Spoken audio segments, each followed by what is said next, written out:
দয়াময় পরম দয়ালু আল্লাহর নামে।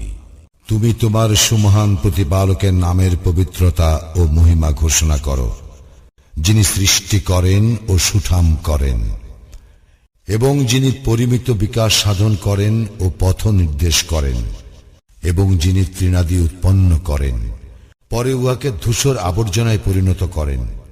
নিশ্চয়ই আমি তোমাকে পাঠ করাইব, ফলে তুমি বিস্মৃত হইবে না। আল্লাহ যাহা ইচ্ছা করিবেন তাহা ব্যতীত তিনি জানেন যাহা প্রকাশ্য ও যাহা গোপনীয়। আমি তোমার জন্য সুগম করিয়া দিব সহজ পথ। উপদেশ যদি ফলপ্রসূ হয় তবে উপদেশ দাও। যে ভয় করে সে উপদেশ গ্রহণ করিবে, আর উহা উপেক্ষা করিবে যে নিতান্ত হতভাগ্য।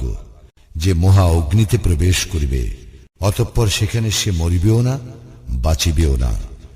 নিশ্চয়ই সাফল্য লাভ করিবে যে পবিত্রতা অর্জন করে এবং তাহার প্রতিপালকের নাম স্মরণ করে ও সালাত কায়েম করে। কিন্তু তোমরা পার্থিব জীবনকে প্রাধান্য দাও, অথচ আখিরাতে উৎকৃষ্টতর এবং স্থায়ী।